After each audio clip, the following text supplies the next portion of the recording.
Durante el tiempo de Cuaresma, en la misa no se canta el Gloria al final del acto penitencial, ni el Aleluya antes del Evangelio.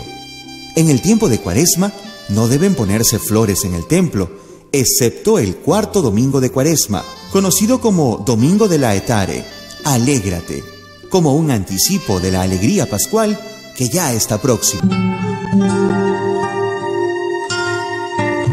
Cuaresma, camino a la Pascua.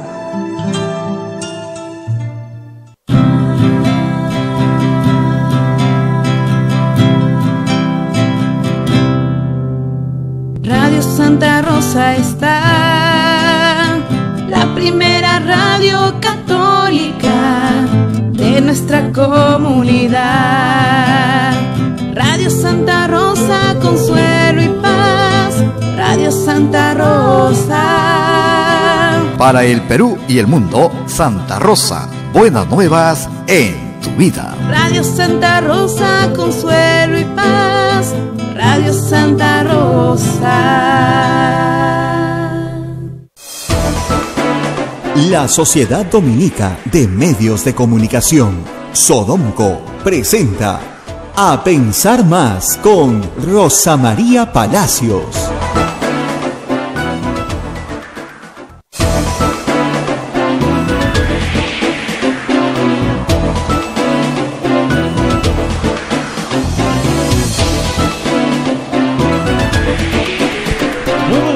Señoras y señores, bienvenidos a Pensar Más con Rosa María Palacios a través de las emisoras de la Sociedad Dominica de Medios de Comunicación.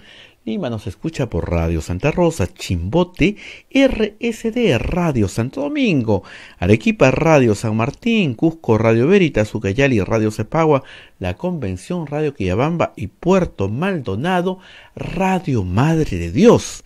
Ya estas son las emisoras dominicas del Perú que ya están con A Pensar Más con Rosa María Palacios, pero también se une un grupo de emisoras amigas como Radio Huánuco en Huánuco, Radio La Voz de Ayacucho en Ayacucho, Radio Pública y Radio La Decana en Puno, Radio Moro en Ancash, Radio Cumbre en Huancayo, es la radio del arzobispado, Radio Milenio en Satipo, Radio Estación Solar en Abancay, Radio Oriente en Yurimaguas, Radio Los Ángeles en Cajamarca, Apumaqui Stereo, AM Tagua nos ponen podcast en todo el Perú y el mundo, y también los aplicativos móviles y la página web de Radio Santa Rosa, www.radiosantarosa.com.pe para ustedes. Ya estamos en el día 22 de este estado que estamos viendo especial, y Rosa María ya está también conectada con todos nosotros. Rosa María, muy buenos días. Muy buenos días, Abel, muy buenos días a nuestros oyentes en todo el país y en el mundo entero que nos siguen todos los días a través de estas transmisiones especiales. Seguimos realizando desde casa, en cuarentena. Como saben bien, soy mujer, hoy día yo no salgo, pero en realidad no he salido ningún día, pero hoy hemos tenido, hay que decirlo, 37 horas toque de queda, desde las 6 de la tarde del sábado hasta las 5 de la mañana de hoy. Ayer domingo el ministro del Interior voló en helicóptero por Lima, señaló que lo dejaba satisfecho lo que estaba viendo, es decir, las calles completamente vacías en la ciudad de Lima, una ciudad fantasma. No es que no estén los habitantes, sí están, pero están dentro de sus casas, y eso cambia la perspectiva. También anoche creo que hemos tenido una noticia muy importante y que es relevante para lo que está pasando. Déjenme contarles un poquito. Durante muchos años, pero muchos años, desde que yo tengo memoria de haber leído sobre políticas públicas en materia de salud en el Perú, siempre existió el anhelo de que se trabajara de forma coordinada. Es decir, existieran distintos proveedores de servicios de salud, lo que tuvieran una política única o coordinada. Esos proveedores son el MINSA, el Ministerio de Salud, a través de su red Salud, a través de su red, las Fuerzas Armadas, las fuerzas policiales que tienen sus propios hospitales, por supuesto las clínicas privadas. Esta gran prestación de servicios de salud nunca ha tenido una coordinación, si bien tiene una rectoría del Ministerio de Salud, nunca ha podido estar bien coordinada. Pues ayer sucedió, lo contó en la noche la doctora Pilar Macetti, que lidera uno de los grupos de trabajo para el coronavirus, sucedió lo que no ha sucedido, dijo, en 80 años. Se sentaron todos juntos y se pusieron a contar cuántas camas de UCI con respirador mecánico tienen. Resulta que en todo el Perú hay 504 camas disponibles. Tal vez no bien repartidas, eso sí es cierto. Tal vez la mayoría concentradas en Lima, donde está la mayor cantidad de población, es cierto. Pero hay 504 camas. Eso es una buena noticia porque se contaba, por lo menos en el hospital de Ate, con 270 y no se contaba con más. 504 camas dedicadas a el coronavirus implica que tú puedes tener un stock de pacientes identificados, restando, digamos, a los curados, a los de alta, de 10.000. ¿Por qué? Porque el 5% necesita hospitalización en UCI. El 5% del total de los infectados. Pasados los 10.000 infectados juntos, de manera simultánea, la sanidad pública está en problemas. Pero en este momento estamos en 2.200, pero a eso hay que restarle los que ya están de alta. Por esa razón, el número de hospitalizados es bastante manejable y los hospitalizados en UCI, es decir, con ventilador, no pasan de 90, lo cual permite un manejo de esta enfermedad con lo poco que tenemos bastante mejor. A eso hay que añadir varios elementos. La Marina y una universidad están trabajando nuevos ventiladores sobre la base de un prototipo. Van a ser 30 este mes y que calculan en el mes siguiente pueden llegar a 100. Otra universidad con la Fuerza Aérea están reparando ventiladores malogrados. Porque lo sabían, pasa en el sector público sobre todo. Las cosas se malogran, para arreglarlas hay que hacer un concurso público que es carísimo, se demora. Es decir, la burocracia no permite poner estos aparatos a punto.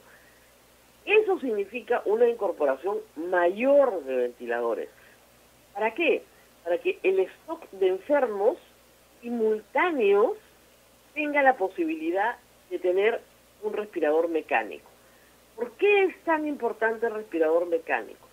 Porque se sabe que de los que llegan a respiración mecánica, que son los más graves, de los graves, la mitad se salva, siempre y cuando existe el respirador. Pero si no existe el respirador, no hay forma de salvarlo. Entonces, estos respiradores van a salvar muchas vidas, y hay que volver a recordar cuáles son las cifras de esta enfermedad tan nueva. El 85% de personas no va a tener ni siquiera un malestar mayor ante una gripe. Incluso el 25% son asintomáticos, ni siquiera se dan cuenta que están enfermos. El 15% que desarrolla un malestar realmente profundo, el 5% va a ir al hospital, porque tiene problemas para respirar. Ese grupo, un porcentaje lo que necesita es oxígeno, o sea, oxigenoterapia, una máscara y oxígeno. Eso es mucho más fácil de implementar. Pero hay un grupo crítico que sí necesita un respirador mecánico, es decir, la máquina que hace el trabajo que sus pulmones no pueden hacer. Y de ese grupo final, que entra a respiración mecánica, probablemente la mitad muera. Por eso es que en este momento, como repito, tenemos más de 2.200 personas positivas, porque se han hecho ya casi 20.000 pruebas, ayer estábamos en 19.400, 20.000 pruebas, hay 2.000 tantos enfermos, identificados como enfermos, pero hay 88 fallecidos. Perdón, claro, hay 88 fallecidos y ciento y tanto con respiración mecánica. Entonces, lo que nos ha dicho el ministro de Salud es que en las próximas 2 semanas vamos a ir al pico de la enfermedad, a lo que ellos esperan el pico de la enfermedad. Es decir, que todos los que estaban en stock en todos estos días, debuten con síntomas, esos síntomas sean visibles y finalmente los que hagan la enfermedad comiencen a ser cada día menos. Anoche, en el programa Cuarto Poder, Sol Carreño le preguntó a la doctora Macetti cuál era el número crítico. Ella dijo que no podía dar un número porque efectivamente los modelos matemáticos son eso, modelos matemáticos, pero que no podían dar un número fijo. Lo que calculaba en 5.000 infectados, la curva, después de 28 días de cuarentena, en 5.000 infectados la curva debía bajar. Deberíamos llegar a 5.000 infectados probablemente el próximo lunes, tal vez el fin de semana, porque recordemos que se duplica cada 5 días. Ya vamos en 2.200. Alrededor del fin de semana deberíamos llegar a 5.000 infectados. Y de ahí tiene que bajar. Ahora, ¿cómo se hace para que baje? Se hace, lo que hemos dicho 1000 veces, con distanciamiento social. No hay forma de hacerlo de otra manera.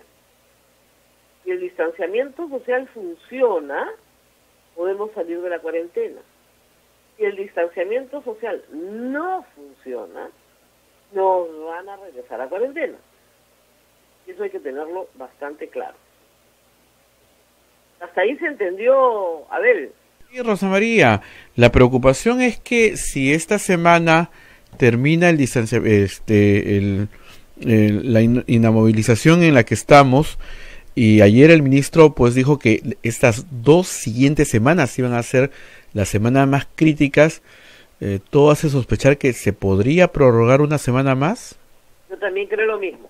Todos estamos en la misma idea. O que se nos permita salir, pero con muchas restricciones. Es decir, cero vida social, solo vas a trabajar.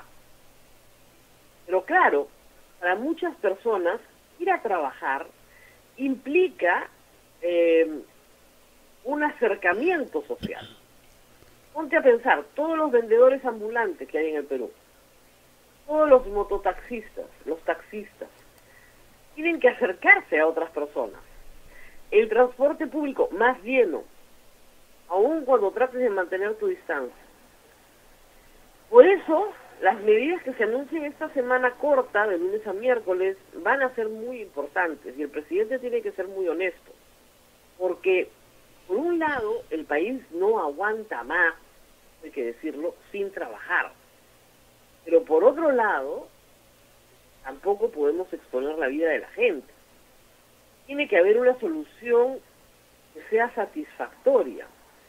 Una solución es decirle, salgan los que tienen que trabajar, en una semana no tenemos los resultados que queremos, de nuevo todos para adentro. Y que la semana que viene yo creo que va a ser crítica si es que nos dejan salir para hacer todas aquellas gestiones que no se han podido hacer, que usted tiene que hacer, bancarias, familiares, etcétera. Organizarnos mejor para una cuarentena. Muchas familias esto las ha pillado sin una adecuada organización familiar. Ya van 4 semanas, entonces necesitan un respiro. Creo que todos necesitamos un respiro, aunque sea para ver línea del horizonte, ¿no? Es estar encerrados en casa. Pero sí, las palabras del ministro han causado cierta preocupación, y también el cuadro del presidente, de que habló del segundo martillazo, tenía unas fechas, ¿no? 19 de abril. La gente dijo, no salimos hasta el 19 de abril. Fíjate, es una semana más. Y otra fecha en junio, donde se calcula la epidemia ya bajó. Pero no tenemos información que podamos compartir más que los rumores y las preocupaciones. Ayer no hubo conferencia de prensa habitual, solo estas imágenes del ministro Morán, diciendo que en realidad estaba muy satisfecho, pero que hay que decir que lo que pasó el día sábado es muy preocupante. No sé si, Abel, tú hiciste el mercado el sábado, no puedes ya porque... No. Yo fui el día viernes por la tarde al mercado, sábado no fui. Estaba bien. ¿Aló? Sí, sí, te decía que yo fui al mercado el día viernes por la tarde. El sábado yo no fui. Ujú. Claro, ¿y cómo estaba el viernes por la tarde? Poca gente. Poca gente. Poquísima gente, sí. Claro, acá también mi marido salió el viernes, poca gente, con las medidas de seguridad, muy bien. El sábado nos han mandado fotos de Ate, de Caraballo, de mercados explotando de mujeres, claro, con la falsa sensación de que la máscara te protege, pero la máscara no te protege en nada, te ayuda, pero como hemos explicado, no es la solución es la distancia social, y una gran culpabilización de las mujeres, cuando creo que el gobierno tiene que entender que hay un problema social, cultural, que no ha sido entendido. O sea, en primer lugar, según el INEI, casi un cuarto de los hogares del Perú tienen como único jefe de familia a una mujer. Es decir, es la mujer la única, no hay hombre. Entonces, esa es la que va a salir. 2, no se puede comprar mucho porque no se puede cargar mucho. Ayer unos genios decían, ay, pero ten carrito de compras, como si todos los peruanos tuvieran carrito de compras, ¿no? Se lleva maleta, como si todos los peruanos viajaran y tuvieran maletas con ruedas. Estamos hablando de soluciones para todos, ¿no? Entonces, no para mí, no para el resto. Yo no tengo ningún problema, pero digo, el resto necesita una solución. Y por otro lado, hay familias que están trabajando de lunes a viernes en teletrabajo. El único día que pueden hacer compras es el sábado. Y es el sábado, entonces le toca salir a una mujer. No es culpa de las mujeres, además, culturalmente ellas hayan sido siempre responsabilizadas de las compras de alimentos y de la cocina. Me gustaría que fuera distinto, y seguramente en algunos lugares lo es, y en algunos hogares es 50-50, así debe ser. Pero lamentablemente en una sociedad tan machista como la peruana, quienes siguen siendo responsables 100% del cuidado del hogar. Entonces, tal vez sea mejor para una próxima ocasión, ya que estamos terminando ya casi la semana, o sea, nos queda solo esta semana, que los grupos de mujeres se dividan por el DNI, y es que quieren reducir la cantidad de mujeres en la calle.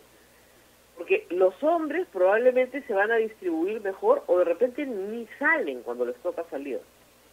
Pero las mujeres salen porque ellas son responsables del hogar. Entonces, hay un grupo que por sí mismas son cabeza de hogar. No hay nadie que salga y las pueda sustituir. Otro, las que sí tienen una pareja, ¿no es cierto? La pareja no sale, sino que espera que salga la mujer. Entonces tenemos la aglomeración que hemos visto el día sábado. Era exactamente lo que no se quería. Exactamente lo que no se quería. Pero así vamos. Ahora, ¿hay cosas buenas? Sí, por supuesto, hay cosas negativas en medio de todo. Ayer ha sido Domingo de Ramos, se ha celebrado de la mejor forma posible, va a celebrar una situación así, no solamente en el Perú, en el mundo entero.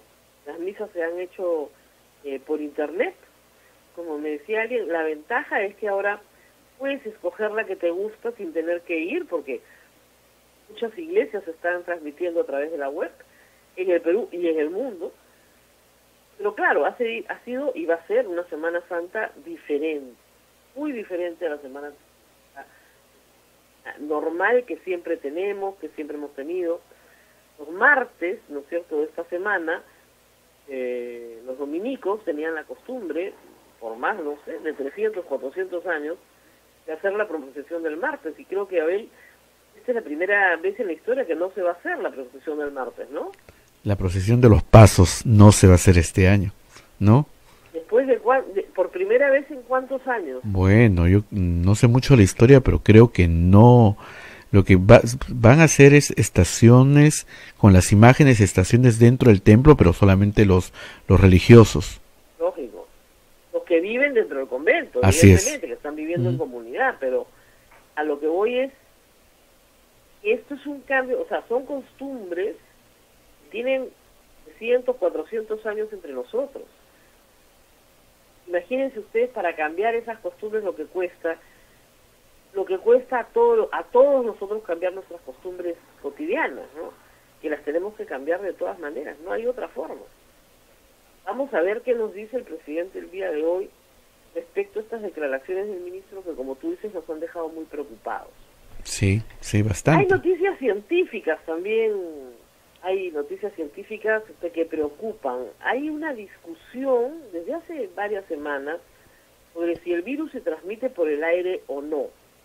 Ya quedó aclarado que no. Pero en los Estados Unidos ha habido una discusión sobre si necesitas toser y estornudar o basta con hablar cerca a una persona sana para que te contagies. Y sin ser concluyente aún en la investigación, científicos en Estados Unidos que han respondido a la Casa Blanca esta pregunta concreta han dicho que creen que sí, que el hablar cerca, o sea, a menos de 1 metro, hablara, no estoy diciendo estornudar, no estoy diciendo toser, hablar, también libera lo que se llaman los aerosoles del coronavirus, que puede contagiarse por esa razón. Ahora, estamos hablando de, digamos, una conversación cara a cara, a una distancia muy corta, la que uno tiene más o menos en la intimidad, no una conversación que tienes a 1 metro o 2 metros de distancia. Pero hay que mantener esto en cuenta. Es decir, el lunes regresamos a trabajar, usted en su trabajo tiene que considerar una distancia no solamente para estar sentado físicamente, sino también para dirigirse a otra persona. Esa distancia tiene que ser de más de 1 metro o 2. Entonces va a ser difícil que usted pueda hablar en secreto con alguien. Es decir, conversaciones al oído de ninguna manera. Otra costumbre que tiene que cambiar. E incluso para la confesión, pues se va a necesitar un espacio más amplio. El confesionario es muy estrecho normalmente y se necesita más bien confesiones cara a cara, pero en una banca donde haya pues más o menos más de 1 metro o 2 de distancia. Eso cambia también las cosas y cambia de manera importante. Entonces, ¿usted puede conversar con el prójimo? Por supuesto que sí, pero tiene que tomar distancia. Si usted va al mercado y habla con la señora que le está vendiendo la papa y la cebolla, no le puede poner la cara en la cara. Tiene que dar 2 pasos y retroceder. Cambio de costumbres. No es que esa persona está enferma. El problema es que usted no lo sabe porque hay un grupo muy importante, el 25% de los contagiados son asintomáticos. Y esas personas no están tomando los test porque no tienen síntomas, porque el número de test es finito, no es infinito. Algún día se harán mapas serológicos sobre toda la población y sabremos en realidad cuántos murieron. Bueno, cuántos murieron sí lo vamos a ver, cuántos fueron contagiados. La tasa en este momento de decesos está en alrededor de 3%. Es más o menos la tasa mundial, pero podría ser mucho menos la tasa si es que en realidad se encuentran el número total de contagiados, que reitero, es difícil conocerla, si no se hace un test masivo, porque hay 25% de los contagiados no presentan un solo síntoma. Ninguno. Pero bueno, hablemos un poco de los síntomas porque son interesantes. Ayer hablaba con una amiga mía en España, que ya lo pasó, y me decía que no le habían hecho, ella es diputada, no le habían hecho el test, pero buena parte de la Cámara ha tenido coronavirus porque se han contagiado en ello y han suspendido las sesiones, como debe ser, pero trabajan de manera virtual. Lo que me explicaba era que hay 2 características que parece que son clarísimas en esta enfermedad para darte cuenta de que la tienes. Ella tuvo un poquito de fiebre, se sintió ligeramente mal, o sea, me dijo, menos que un resfriado. Pero, atención, perdió el sentido del gusto y del olfato. O sea, la comida les sabía toda igual, no olía nada por unos cuantos días. Esa parece ser una característica muy particular de este virus. Entonces, si usted no tiene síntomas, no tose, no tiene mocos, no le sube la fiebre, pero la comida le sabe toda igual, o no huele, es probable que tenga coronavirus. Hay gente que no le pasa eso, pero una de las constantes en estos testimonios que vienen de España es esa. Así que es bueno escuchar a los pacientes porque los síntomas se van definiendo así. Le ayuda a otros que no están muy seguros poder establecer si realmente tienen la enfermedad o no. Ahora, se sospecha que tienen la enfermedad, aun cuando no tenga síntomas graves, tiene que quedarse en su casa y no salir, bajo ninguna circunstancia, aunque no vengan a hacerle la prueba. Se encierra 14 días. A los 14 días ya no contagia, ya puede salir. Esa tiene que ser la norma para todos. Si usted sospecha, mira, su hijo dio positivo para coronavirus, usted se encierra en su casa. Lo más probable es que usted lo tenga. Y ya no sale. Y al no salir, no contagia a nadie más. Queda usted tranquila, manejando su situación dentro de casa, como la ha mantenido todo este tiempo. Obviamente notifica a su empleador, a las personas que tiene que notificar, no sale más. Se dedica a la limpieza, a la higiene, pero dentro de casa. Eso es lo que hay que hacer. Y ya saben, yo no lo sabía, me enteré ayer, pierdes el sentido del gusto y el sentido del olfato. No hueles nada. Para la gente alérgica normalmente tiene muy mal olfato. Y bueno, pero sí, el sentido del gusto es un sentido muy sensible, ¿no? O sea, no te sabe igual. Entonces hay un problema en tu salud que inmediatamente tienes que reportar.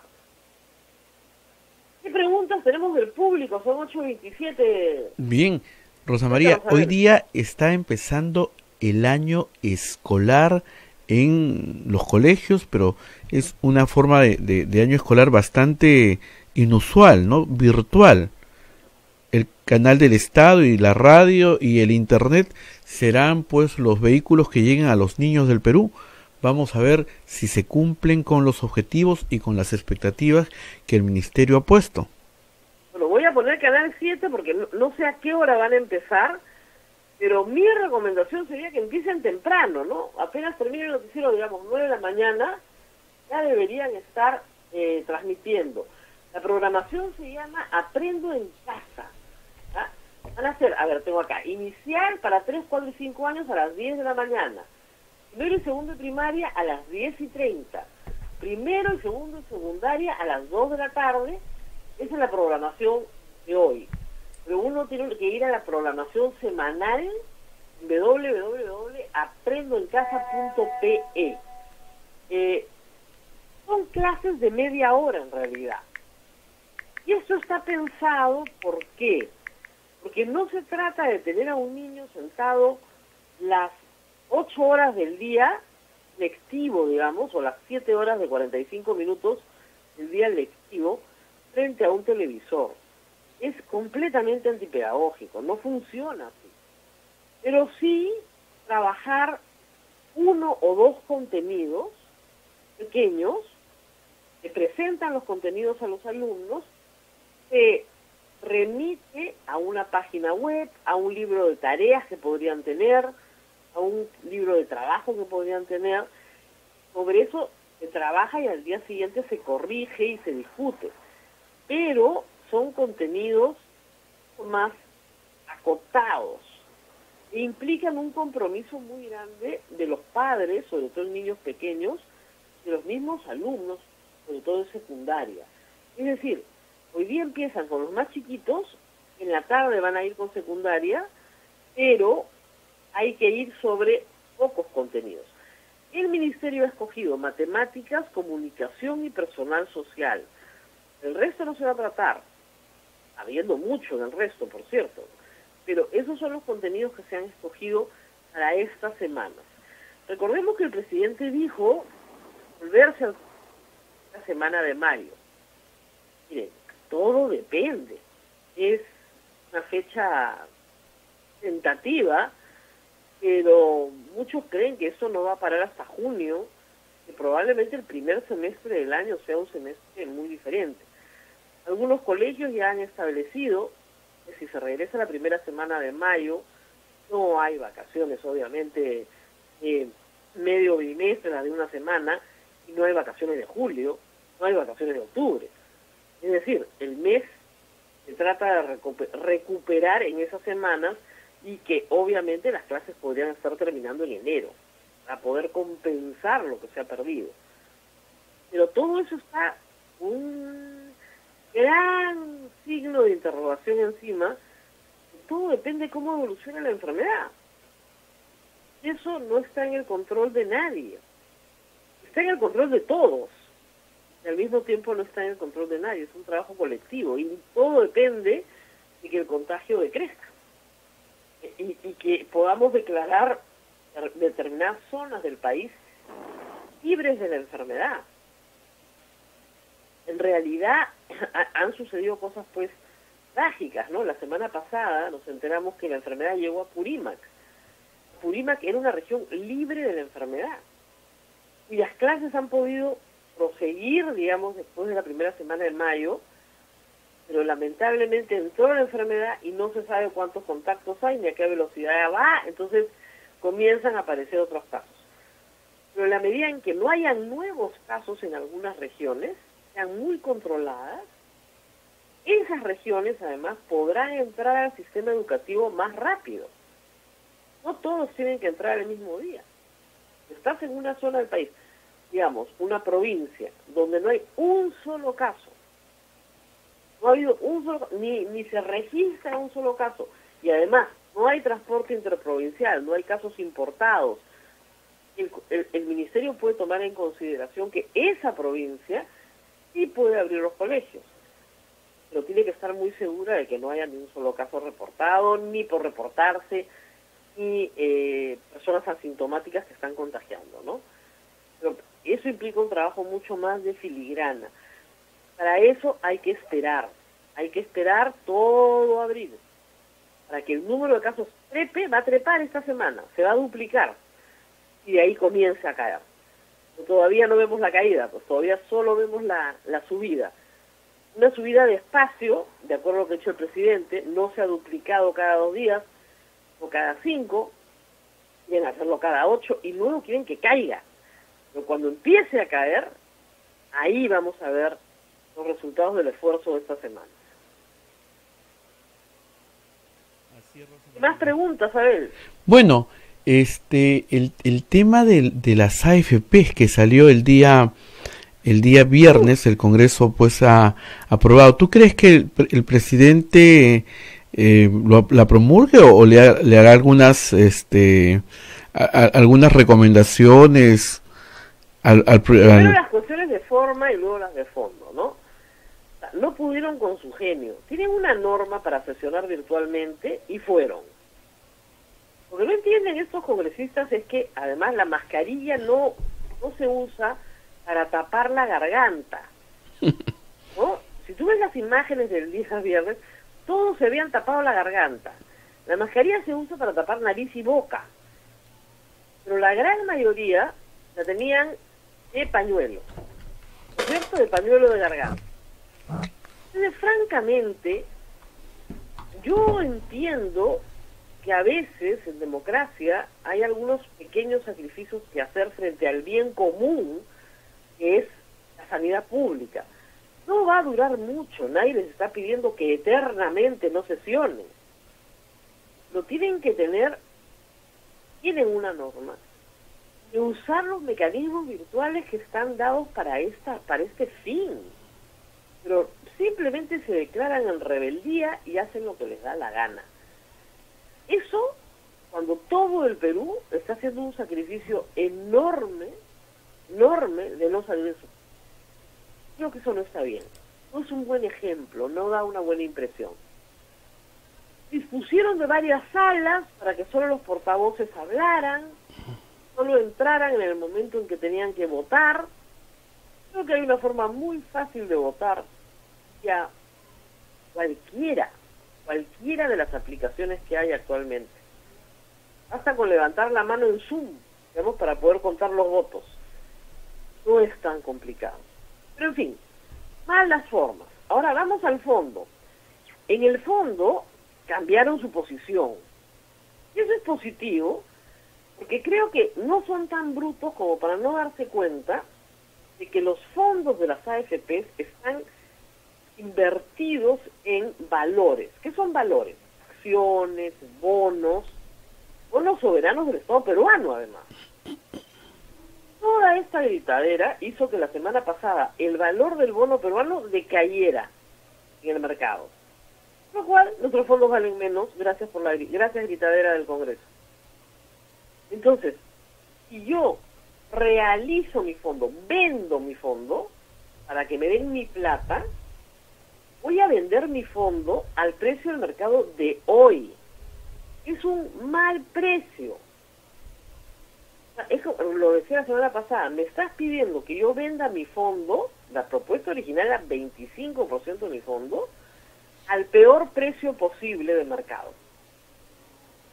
Porque en efecto, esa plata es tu plata, pero es tu plata para cuando te jubiles, no para hoy. Pero en fin, muy bien. Tú sales y dices, yo quiero mi plata, no me importa lo que me den, porque total estaré muerto mañana. Muy bien. Te van a dar 15 o 20% menos de lo que realmente vale tu fondo. Entonces se dieron cuenta en el Congreso que efectivamente no querían ser culpables, porque algún día alguien se iba a dar cuenta, no se iba a culpar, y dijeron ya, con un límite, 12.000 soles, 12.400 soles, 3 suites. Que en efecto no es una cantidad de dinero que te va a hacer riquísimo, y sí puedes pagar los colegios, en fin, las obligaciones del mes o de los próximos 2 o 3 meses. Pero ojo, esto no es para comer. O sea, con 12.400 soles, créanme que comen bastante bien, ¿no es cierto? Esto no es un tema de comida, es un tema un poquito más. Entonces, que lo que proponían era que la gente retirara 400.000 soles, en fin, 200.000 soles, 100.000 soles, era la cuarta parte de su fondo, a 1.260, no está mal, es mejor. Pero el problema es el principio. Ayer Juan Carlos Tafur escribía en La República, y yo lo adhiero 100%, que la gran reforma del sistema pensionario en el Perú es que cada uno ahorre como le da la gana. Pero los que pensamos así somos una minoría. Así no piensa el señor Urresti y sus amigos, que reciben, el señor Urresti recibe pensión del Tesoro Público, Entonces, hay miles de peruanos que quieren recibir pensión del Tesoro Público, pero que sea una pensión fabulosa. Ay, pues ¿de dónde? Entonces, ¿qué es lo que queremos en la reforma de pensiones? Eso es lo que hay que preguntarnos. Casi todos los economistas sí quieren un sistema de pensiones, porque señalan que si no hay un sistema de pensiones, la vejez de estas personas va a ser asumida por el Estado. Lo cual en el Perú nunca ha sucedido, ¿no? ¿Acaso? El Estado no se ocupa de los viejos, nunca se ha ocupado. Se ocupa mal. Digamos, Pensión 65, como dices, es un programa nuevo, que no tiene más de 5 años, que se dedica a muy pocas personas en absoluto estado de indigencia total.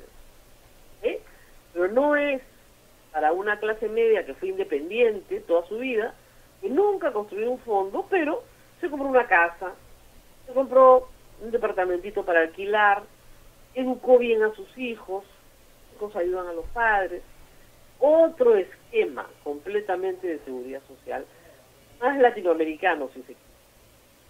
Y además, por otra razón, porque sí creo que si los fondos de pensiones son libres, que ofrecen absoluta competencia, la gente va a ahorrar a donde le dé la gana. Ahora, eso de retirar todos los fondos causa varios problemas económicos que de repente la gente no entiende. Supongamos, tú dices, no, en la caja me dan 6% por mi plata, yo quiero sacar todo mi fondo para ponerlo en la caja. Bien. Pero si sacamos todos los fondos y los ponemos en todas las cajas que te dan 5 o 6%, ¿qué pasa? las cajas tienen tanta plata, tanta liquidez, no necesitan tu plata. Entonces ya no te van a dar 6%, te van a dar 2%.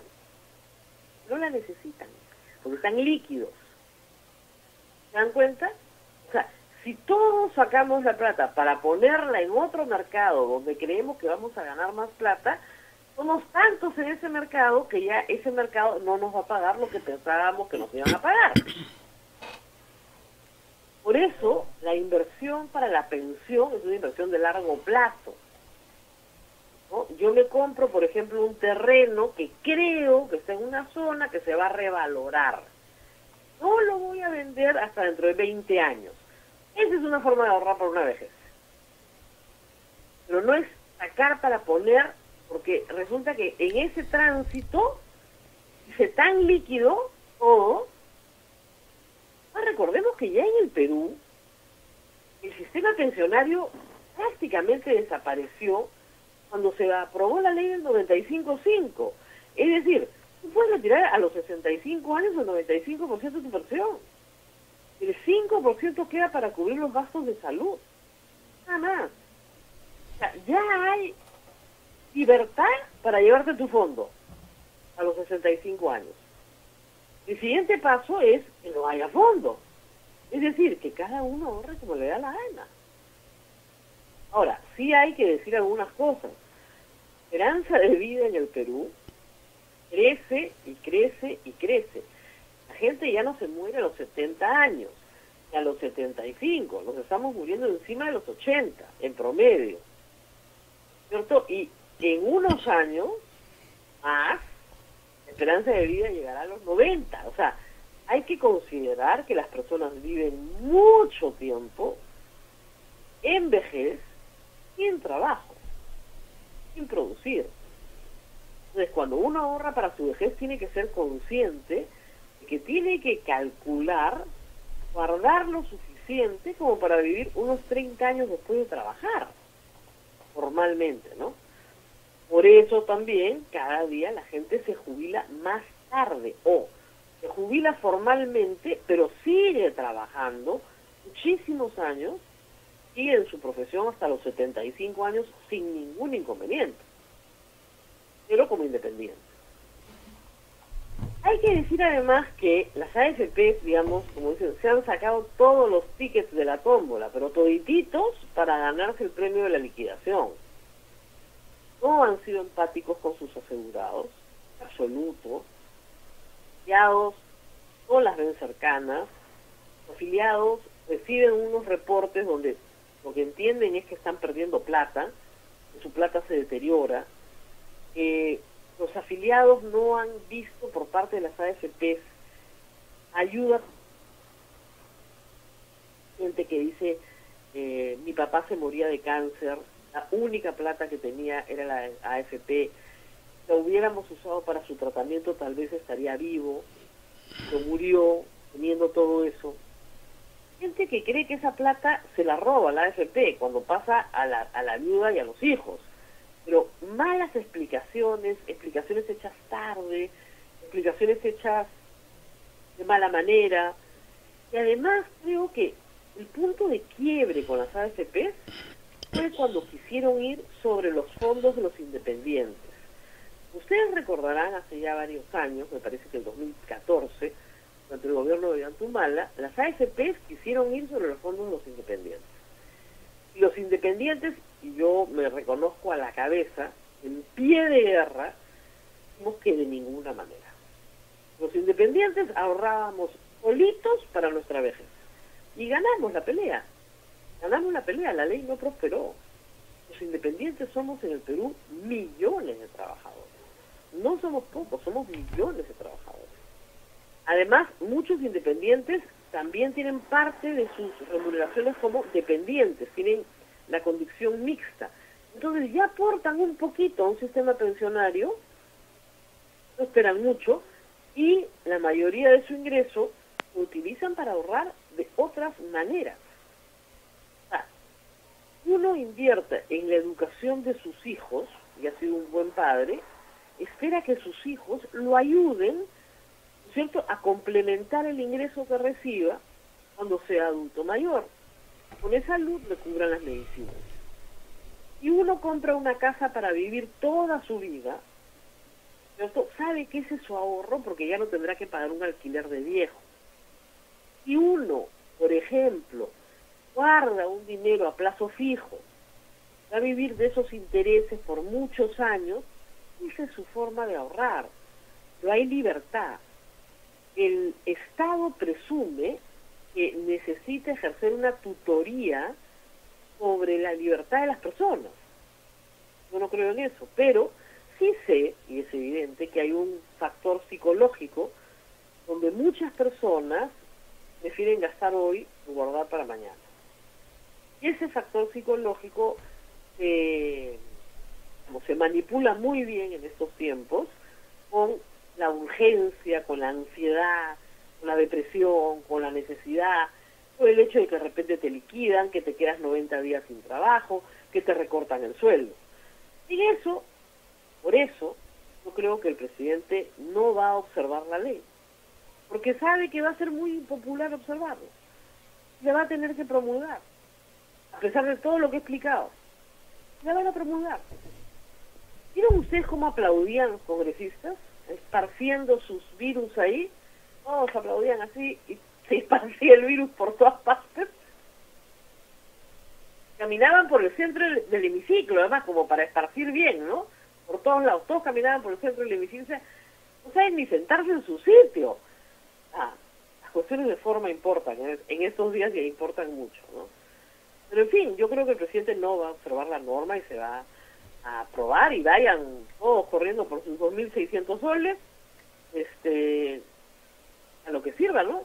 Iremos, pues, a ver si es que hay algo en nuestros fondos, son chiquititos.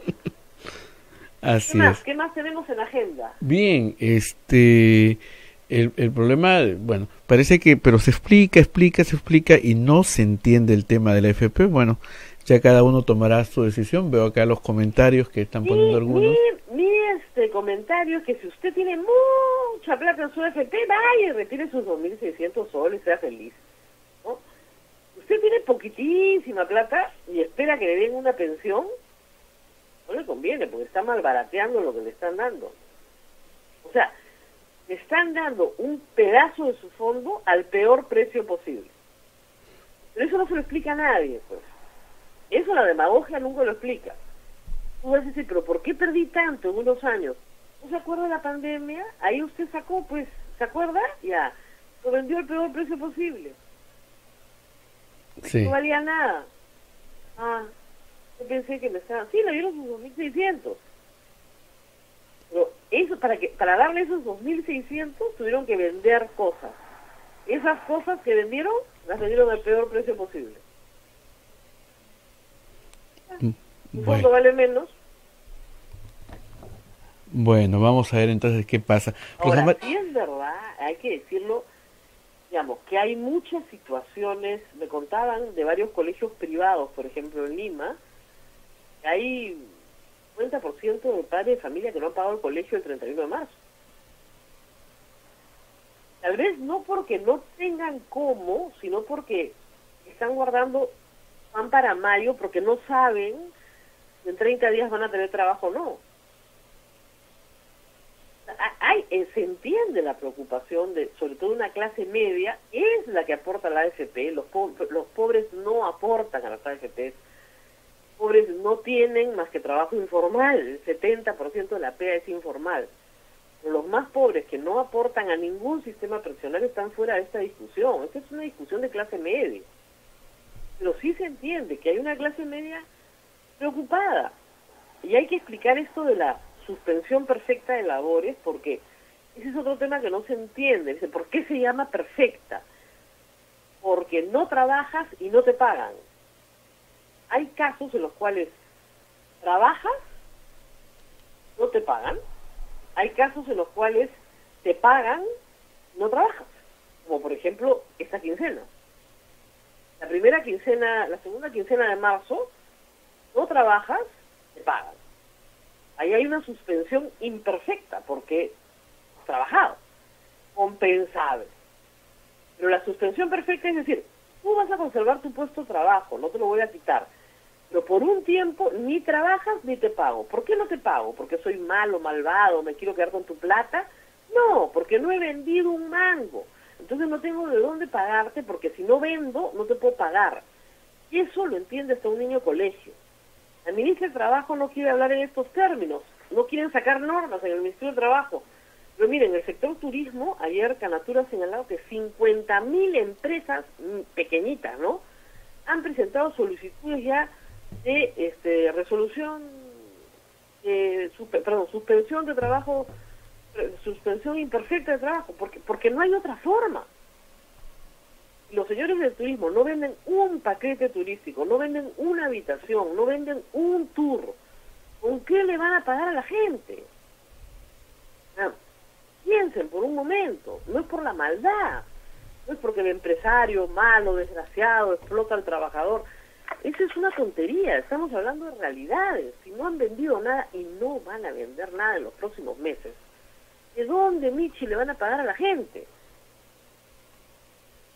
Así es. Sí, claro. Entonces, sí puedes decir, ahora, si la empresa sí está vendiendo, es otra cosa. Estamos hablando de empresas de alimentos, empresas de telecomunicaciones. Pero, por ejemplo, hablemos de los periódicos. Los periódicos están pasando una crisis terrible, no solamente en el Perú, sino en el mundo entero. ¿Por qué?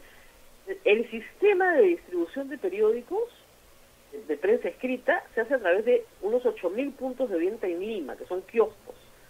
Básicamente en kioscos. Esos kioscos están cerrados.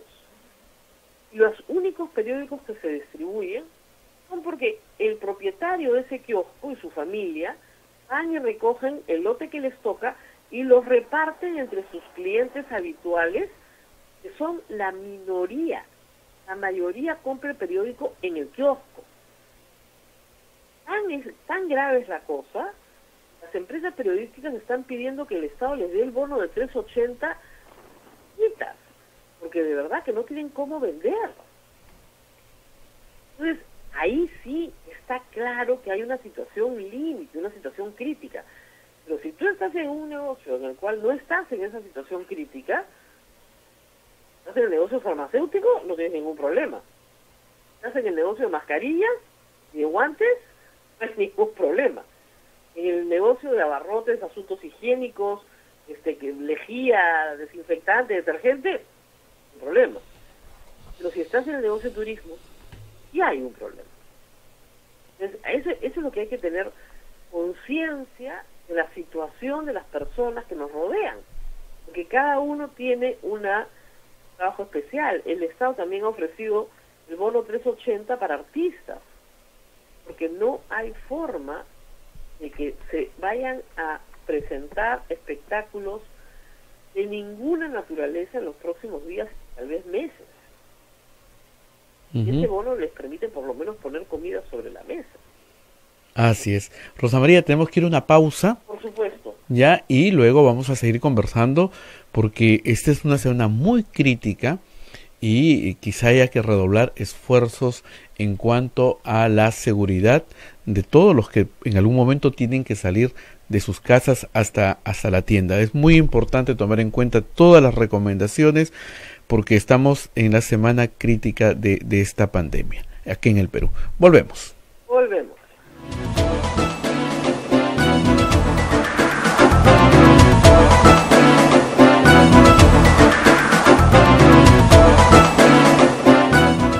Sodomco, Sociedad Dominica de Medios de Comunicación. Somos la primera emisora católica del Perú. La primera en llevarte la mejor información, veraz y precisa, desde el mismo lugar de los hechos. Radio Santa Rosa, buenas nuevas en tu vida. Amables oyentes, apoyemos a Radio Santa Rosa en su sostenimiento y mantenimiento de sus equipos de transmisión, ya que es nuestro deseo seguir ofreciéndoles nuestra variada y amena programación. Principalmente el rezo del Santo Rosario, entre otros programas religiosos. Sus donaciones a la cuenta del Banco de Crédito, Sociedad Dominica de Medio de Comunicación Radio Santa Rosa, cuenta soles, número 193 22 00 35 30 87. Cuenta dólares 193 219 565 1101. De ustedes depende que Radio Santa Rosa siga siempre cumpliendo su gran papel evangelizador. Dios bendiga su buen corazón.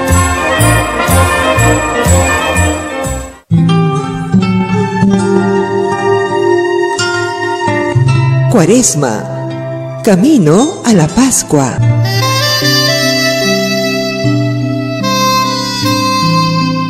En Cuaresma, la Iglesia nos invita al ayuno y a la abstinencia.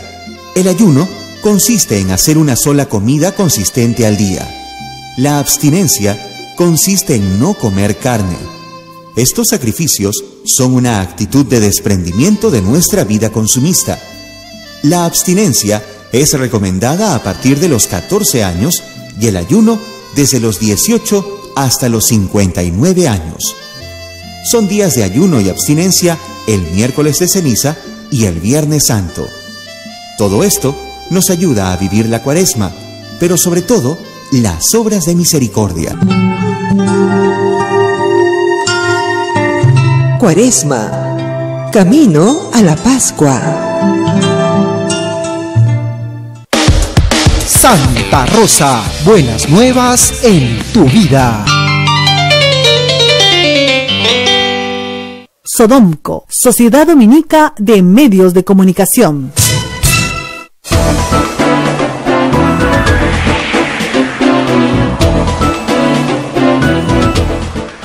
Muchísimas gracias. Continuamos aquí en A Pensar Más con Rosa María Palacios a través de las emisoras de la Sociedad Dominica de Medios de Comunicación. Lima nos escucha por Radio Santa Rosa, Chimbote, RSD, Radio Santo Domingo, Arequipa, Radio San Martín, Cusco, Radio Veritas, Ucayali, Radio Cepagua, La Convención, Radio Quillabamba, Puerto Maldonado, Radio Madre de Dios. En Huánuco nos escuchan por Radio Huánuco, Ayacucho, Radio La Voz de Ayacucho, Puno, Radio Pública y Radio La Decana. Anca es Radio Moro, Huancayo, Radio Cumbres, Atipo, Radio Milenio, Abancay, Radio Estación Solar, Yurimagua, Radio Oriente, Cajamarca, Radio Los Ángeles, Apumaque Estéreo, Aemetagua nos ponen podcast en todo el Perú y el mundo, y también la página web y los aplicativos móviles. Bien, estamos ya con Rosa María Palacios. Rosa María, nos escriben de Arequipa, el señor, de Arequipa nos está escribiendo el señor Mauricio Rosas, y están muy preocupados porque sienten que sus autoridades, las autoridades regionales, no están haciendo mucho por luchar contra el coronavirus. Es lo que nos ponen en resumen de una carta. A mí me han mandado la misma carta, porque como sabes yo tengo familia en Arequipa, pero lo que no entiendo de la carta es qué es lo concreto que piden. Es decir, es evidente que el gobernador no da pie con bola, ya, están todos de acuerdo. Ellos lo eligieron, lamentablemente ellos lo reconocen que lo eligieron. Pero en la misma carta dicen que no están pidiendo más equipamiento, pero y lo que necesitan es eso, es más equipamiento. Es decir, necesitan una autoridad de salud que tenga cierta autonomía, que haya más respiradores, probablemente que ya entró el ejército y la policía, por si acaso en Arequipa, están bien acuartelados, creo que está la base, está ahí, he visto las imágenes de los militares entrando a Arequipa. Es decir, tal vez no cuenten con la colaboración activa del gobernador, pero si la autoridad de salud funciona de manera más o menos autónoma y tienen el equipamiento, enfermeras y médicos, el personal, creo que sí pueden salir adelante. Yo entiendo la preocupación, pero diríamos que es la misma preocupación que tienen otros gobernadores en otra magnitud, ¿no? Hemos escuchado ayer a varios gobernadores, lo que más piden son respiradores. ¿Por qué? Porque, digamos, Tumbes tiene 4, creo que puede usar 2. Claro, es una población más pequeña, pero de repente necesita el doble. Es decir, no es así. Yo creo que se puede utilizar a la Fuerza Aérea para trasladar los ventiladores que se necesiten a los puntos que se necesitan en el momento en que se necesiten. Pero para eso tienes que tener una infraestructura hospitalaria activa. Y Y sí, en efecto, el problema con el señor Cáceres es que no está, digamos, a cargo de la situación como otros gobernadores, que sí tienen un rol muy activo. Fíjense, las autoridades de salud nacionales dependen del gobernador. Por eso les digo, en este caso de emergencia se puede hacer una intervención, porque se puede, según la ley de descentralización, de retirar las competencias de salud, centralizarlas y manejarlas desde Lima. Pero eso implica que efectivamente se niegan a obedecer las disposiciones del gobierno central, del PCM. Esperemos que la situación no llegue a mayores, pero sí que les implementen las unidades. Lo crítico acá es tener las unidades de cuidados intensivos instaladas. Todo lo demás se puede manejar en casa, pero las unidades de cuidados intensivos. Y que las disposiciones de la cuarentena se cumplan a nivel nacional, como ha ordenado el presidente, porque solamente así el territorio queda libre de nuevos casos. Todas las regiones del Perú quieren quedar libres de nuevos casos. O sea, hay una relación directa entre el número de detenidos que violan las normas de cuarentena y el número de casos de la región. Las regiones que más han crecido en casos son Loreto, Lambayeque y Piura, que son las regiones que más violan las normas de cuarentena. Ahora, eso no es culpa del gobernador, es culpa también muchas veces de la gente, de la sociedad. Pero eso genera un mal mayor a todo el resto de la sociedad. Entiendo que hay preocupación en Arequipa, me ha llegado la misma carta, pero la carta no dice en concreto qué es lo que les falta. Dice que les falta liderazgo, claro, obvio, eso sí, pero en concreto, más respiradores, otra autoridad, más test, tal vez, que la autoridad sanitaria realice más intervenciones, que la autoridad policial y militar coordine mejor. No dice en concreto qué necesita Arequipa. Entiendo que su gobernador es un desastre, eso ya lo sabemos, pero lo eligen. Yo creo que una cosa importante de esta cuarentena es demostrarle a la población la importancia de la política. Imagínense esta cuarentena con otras autoridades. No quiero decir nombres, pero piensen en el año 2016 quienes estaban en segunda vuelta.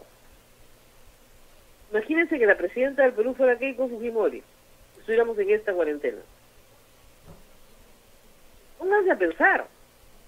O sea, hemos tenido mucha suerte, pero a nivel local es muy importante que usted escoja bien a su alcalde y a su gobernador, porque le puede pasar una desgracia como esta, no estar acompañado de un buen alcalde, un buen gobernador, sino de un pillo. El Estado ha entregado 200 millones de soles para que se repartan a nivel local. Y si no se reparten bien, la gente tiene todo el derecho de fiscalizar y protestar. Los alcaldes de ser absolutamente transparentes y Contraloría estar metido ahí. Pero, ¿se dan cuenta? Si tienen a una persona que más o menos es respetable, no habrán tantas dudas, pero si han elegido un pillo, ¿cómo pues? Por eso hay que interesarse por la política, porque después la política termina perjudicando el bolsillo de la gente. Ahí vamos. Pero bueno, yo no quería terminar esta mañana sin una nota positiva, Abel. A ver, dime. Vamos a hacer. Yo voy a hacer una lista, la voy a usar para mi otro programa. Yo he estado haciendo una lista de las cosas buenas que nos han pasado en estas 3 semanas. Y de repente algunos comparten mi lista, de repente tienen otras cosas, pero creo que en medio de toda esta desgracia, algunas cosas buenas han pasado. Creo que la gran primera lección es que la inmensa mayoría de los peruanos conservamos nuestra salud. Estamos sanos, la gran mayoría de los peruanos. Efectivamente han fallecido 88 personas y eso es muy triste. Pero la gran mayoría de personas hemos conservado nuestra salud. Y los que han enfermado incluso han podido sanar y ser dados de alta. Entonces, veo la vida y creo que tenemos que agradecer que estamos sanos. Lo segundo es que al estar encerrado, la dinámica familiar de muchísimos peruanos ha cambiado para bien. Los papás han tenido más tiempo para conversar con sus hijos.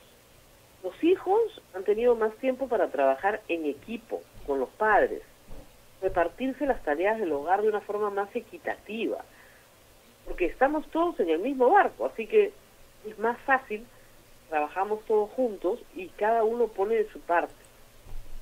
Hemos, creo yo, logrado una limpieza y orden en nuestros hogares que normalmente no tenemos, porque no tenemos tiempo. Ahora tenemos tiempo. Ese cajón lleno de papeles viejos que nadie revisó por años, esos libros que necesitaban ser sacudidos, ese cuarto al que nadie entraba, ese techo que nadie había revisado, limpieza y orden, que siempre son buenos justamente para vencer la ansiedad. Son rutinas que nos ayudan a vencer la ansiedad. Muchos hemos, por lo menos, experimentado con nuevas habilidades. Él no era bueno lavando, de repente ahora es muy bueno lavando. No era bueno trapeando y de repente descubrió que ahí estaba. O de repente ha descubierto que puede bailar a través de internet, o hacer yoga, o relajarse leyendo. Hacía años que no leía una novela. El uso de la tecnología creo que ha sido muy importante en esta cuarentena. Gente muy joven se ha unido con gente muy mayor, los nietos ven a sus abuelos a través de Skype, a través de Zoom. Se puede estudiar, hay todo un tema de enseñanza ahí, pero sobre todo el uso de la tecnología para acercarnos, que era algo que no usábamos. Usábamos la tecnología para muchas cosas, pero no para acercarnos, no para vernos. Yo he tenido reuniones familiares de 6 o 7 familias en Zoom, todos conversando durante una hora, como si estuviéramos conversando juntos. Habilidades postergadas, cosas que usted sí sabía hacer, que le gusta hacer, que nunca tenía tiempo para hacer. Preparar cositas en casa, trabajar con sus manos. Mario Vargallosa cuenta que está leyendo 10 horas diarias, que es lo que más le gusta hacer en la vida. Para él, su forma de escapar del miedo, de la pandemia, del horror, de la peste, es leer. Tiene 10 horas diarias, encerrado, pero haciendo esta habilidad que tiene que postergar porque tenía otras obligaciones. Muchos peruanos han descubierto el teletrabajo, o el trabajo remoto, se llama ahora en el Perú, para no confundirlo legalmente con el trabajo. Y sus ventajas, hay muchas ventajas en el teletrabajo. Por ejemplo, yo en este momento estoy teletrabajando, estoy trabajando con ustedes, pero a través de una pantalla desde mi casa. ¿Eso qué significa? Ahorro costos de transporte, reduzco la polución de la ciudad, no gasto la luz y electricidad de mi empleador, ¿cierto? Y para el empleador implica no tener el peligro de tener una persona que podría estar asintomática en su oficina. El teletrabajo ha sido un poco despreciado en el Perú. Siempre se ha visto como el trabajo de los ociosos, si trabaja en su casa entonces no trabaja, al contrario. Hemos descubierto además que el teletrabajo es de 12, 14 horas diarias. Es mucho más duro que el trabajo en la oficina. No paras, de verdad. Acá en la casa estamos teletrabajando 4. La que tiene el mejor horario soy yo, pero el resto trabajan mucho más. Paran para almorzar y siguen trabajando. Entonces, tiene sus ventajas y sus desventajas porque no paras nunca, pero hemos descubierto el teletrabajo. Hemos descubierto la enseñanza a distancia, una enseñanza que, como decíamos la semana pasada, también había sido siempre vista en menos, como una enseñanza en realidad supletoria, en este momento puede ser central. Y eso es algo muy positivo para un país que está muy desarticulado geográficamente. La enseñanza a distancia puede ser la solución a muchos profesionales que quieren ir a un posgrado, por ejemplo, no pueden desplazarse hasta una universidad que le queda muy lejana todo el tiempo. Yo creo que esto va a ser un boom para las modalidades semipresenciales del futuro, porque vamos a probar que sí se puede hacer, o que por lo menos hay un camino para intentarlo. También hemos descubierto el entretenimiento a distancia. Hay una cantidad impresionante de opciones en este momento libres que la tecnología nos permite. Todos los conciertos de música clásica que ustedes quieran, visitas virtuales a los museos más increíbles del mundo, artistas locales que de repente avisan por redes sociales y tienen 100.000 personas escuchándolos, mucho más de los que caben en el Estadio Nacional, mientras ellos tocan un concierto gratuito. He escuchado a una orquesta filarmónica tocar cada uno desde su casa. Es decir, hay un entretenimiento a distancia que no conocíamos, porque estaba ahí. Era cuestión de usar un poco la imaginación. También, como decía, gracias a la tecnología, hemos reforzado la socialización a distancia. Nos estamos preocupando por mucha gente, por la que asumimos que está bien, nunca preguntamos. Estos días, gracias al WhatsApp, gracias a este tipo de aplicaciones como la que estoy usando en este momento, nos comunicamos, preguntamos cómo están todos en la casa, si la están pasando bien, si tienen algún problema. Más empáticos de la socialización a distancia. Digo que muchas personas están comiendo más sano. Me van a matar los restaurantes, pero al no salir a la calle, las personas están comiendo su comida casera, y la comida casera tiene menos grasa, tiene menos sal, tiene menos azúcar, que es efectivamente lo que nos hace daño. Y además, el consumo de alcohol se ha reducido sustancialmente. Y eso ha tenido un efecto positivo en la violencia familiar. No quiere decir que no hayan existido casos terribles de violencia familiar en estos tiempos, pero se ha reducido casi sistemáticamente a lo largo de los 21 días de cuarentena. Eso quiere decir algo. Quiere decir que hay una asociación entre el alto consumo de alcohol y la violencia familiar. Eso también es positivo. Yo creo que las personas se han enfermado menos de otras cosas. No es que no se hayan enfermado, pero se han enfermado menos porque están haciendo una vida muy sana, comida sana, dormir temprano, en un silencio que nunca ha tenido, y se puede dormir muy bien y descansar muy bien en el silencio de la noche.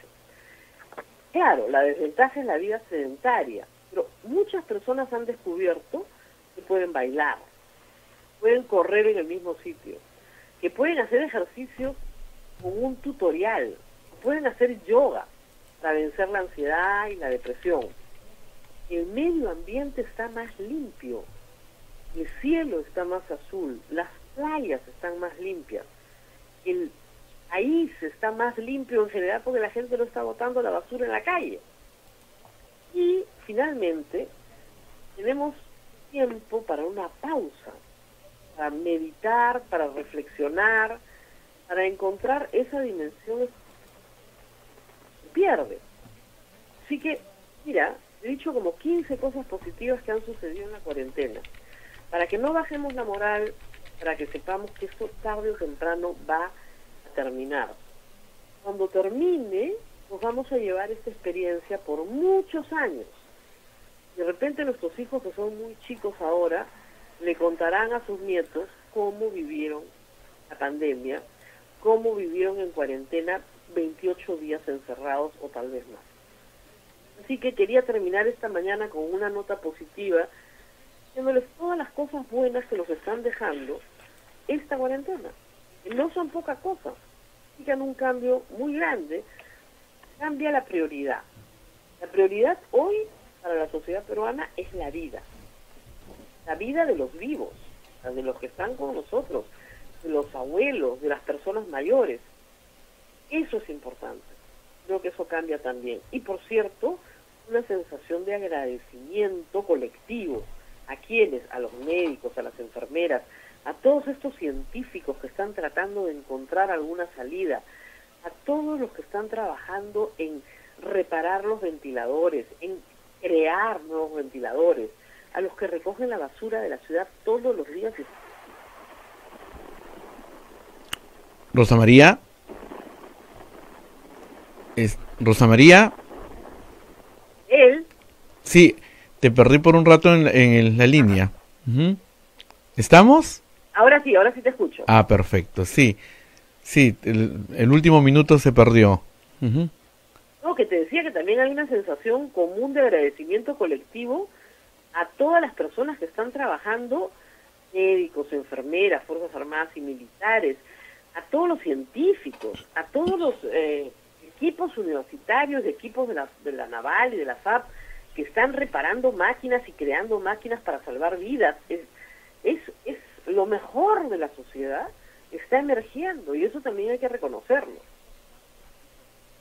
Así es. Bien, Rosa María, ¿me escuchas? Ahora sí, por supuesto. Ya. Estuvo circulando en redes un pedido de las enfermeras. En algunas partes del país las enfermeras están bastante desprotegidas y sobre todo muy temerosas, y algunas comentan que están incluso dejando ya los puestos de trabajo porque tienen mucho miedo. Bueno, lo que pasa es que ahí depende mucho del trabajo que se haya hecho con ellas previo, ¿no es cierto? Hay un trabajo de capacitación que tiene que ser muy, digamos, muy medido, muy acotado. ¿Qué sucede? Si una enfermera que ha atendido, no sé, un puesto de salud, donde básicamente se hace control de niño sano, se vacuna, se atiende en control de madre gestante, la pasas a atender coronavirus, claro, va a estar muy asustada. Entonces, tiene que ser una enfermera que haya recibido cierta especialización y entrenamiento, además, en su propia protección.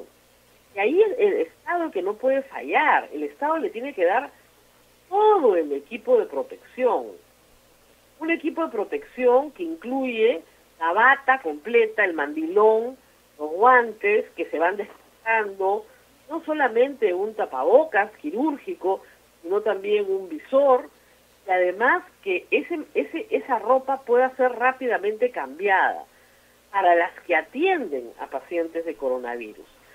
Eso creo que es muy importante de entender. El Estado no les entrega los elementos de protección personal, sí las está exponiendo, ciertamente. Y ellas además tienen que ser muy rigurosas con el lavado de manos. Cada vez que tocan un paciente se vuelven a lavar las manos una y otra vez, una desinfección constante. Pero sí, efectivamente, lo que se necesita son elementos de protección.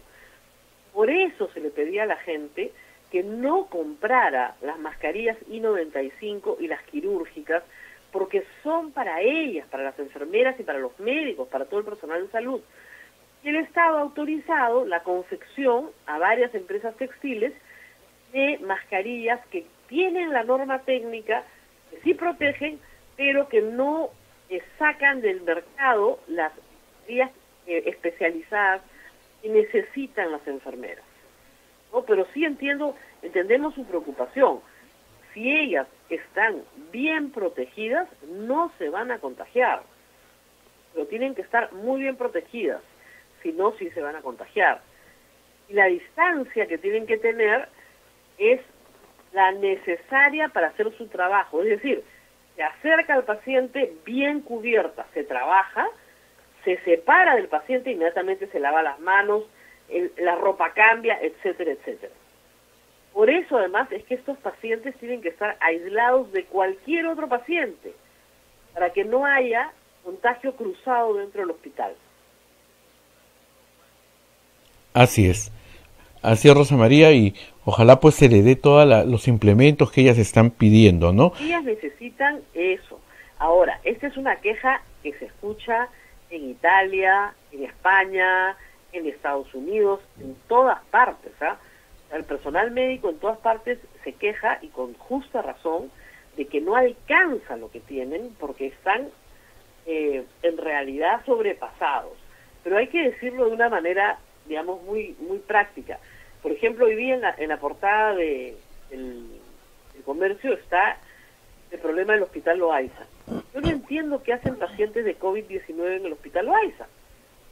Tienen que estar en ATE. En ATE hay sitio. ¿Por qué no están ahí?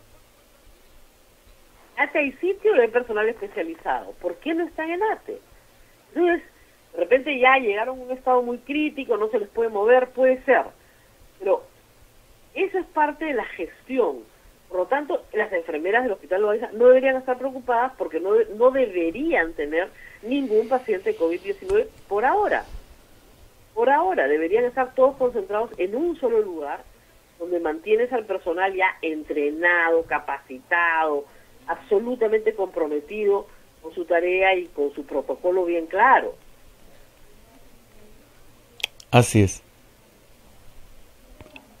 ¿Qué más tenemos, Abel? Bien, bueno, la preocupación de cómo va a ser el panorama el día lunes.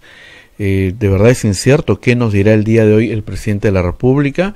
El sábado solamente habló de los respiradores, ayer no hubo conferencia, hoy día sí va a haber conferencia, nos han avisado, vamos a ver qué es lo que nos dice.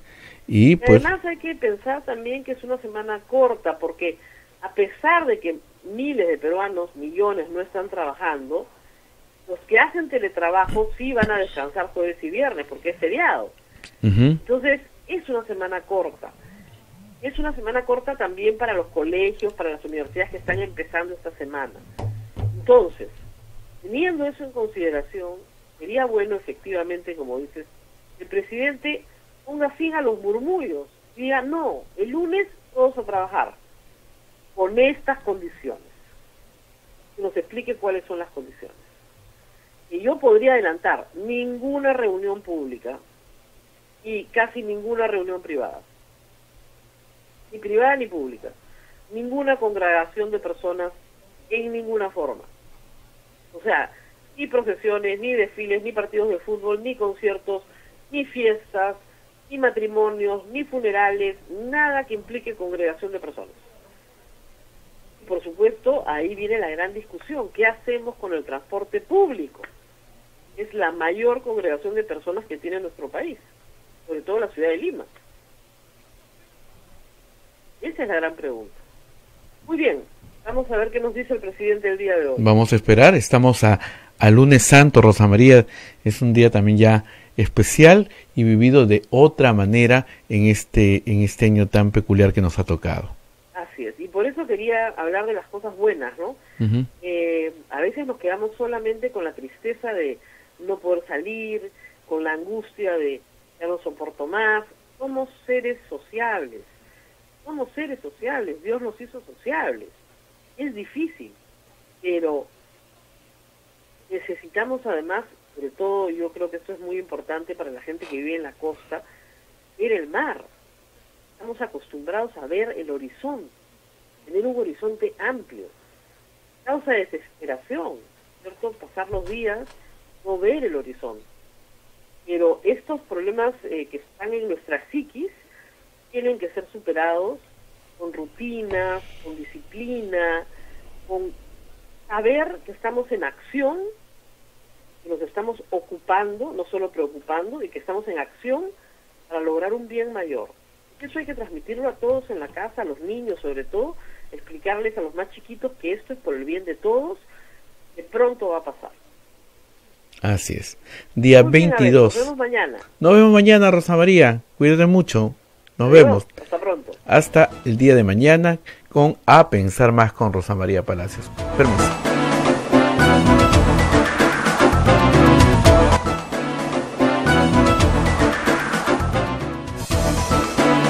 Hasta aquí, A Pensar Más con Rosa María Palacios. Este programa fue producido por la Sociedad Dominica de Medios de Comunicación, Sodomco.